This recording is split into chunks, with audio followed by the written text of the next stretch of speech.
did you sit up in your chair just like I did when I heard the report before the Sunday night game that Lamar didn't travel with his team? Or is there nothing to be read into that from last night? I don't know if there's anything. I mean, listen, I can't speak for Lamar, and it's kind of an inflammatory topic because, Oh, yeah.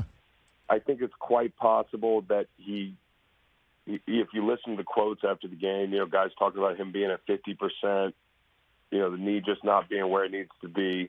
Okay, so if he's not close to being able to play and turning down the opportunity, I don't think we have a real problem, right? Or, and some people would say, hey, without your contract, don't go play if it's sketchy. I mean, I know there's some back and forth on that yesterday.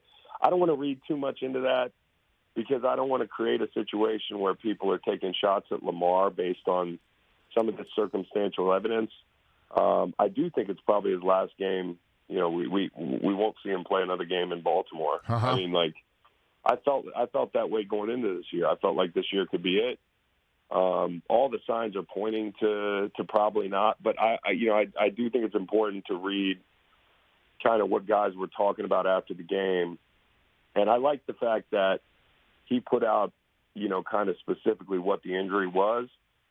Because, there's a lot of gamesmanship between coaches and, Harbaugh and that sort of thing and information and not giving your opponents too much.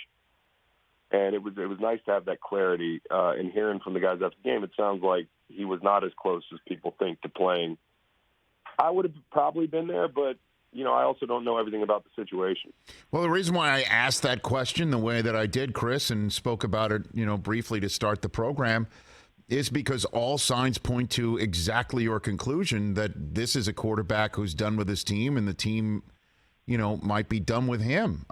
Because he and Tyler Huntley, again, when I met Tyler Huntley, because he was starting the game that I called between the Browns and the Ravens back in Week 15, that's all Huntley talked about was his love of Lamar and how they're tight and how he basically idolizes Lamar.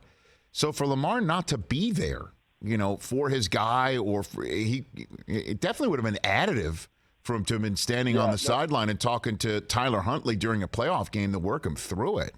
I mean, listen, obviously, it's something you wish he'd be there, but I also, excuse me, I also don't know kind of the dynamics of the inner workings. There could have been some really inflammatory conversations. There could have been, some conflict that I don't know about. And, ideally you want him there on the sideline. But that's all we know right now. And, I don't think Lamar, the way this chapter has ended, the bottom line is functionally how is this going to play out? Like, how does it affect how it's going to play out? Like, I don't think this is going to affect other teams' desires to have Lamar on the team. And I think right up until this point, I don't think there's ever been a time where you could question Lamar as a teammate.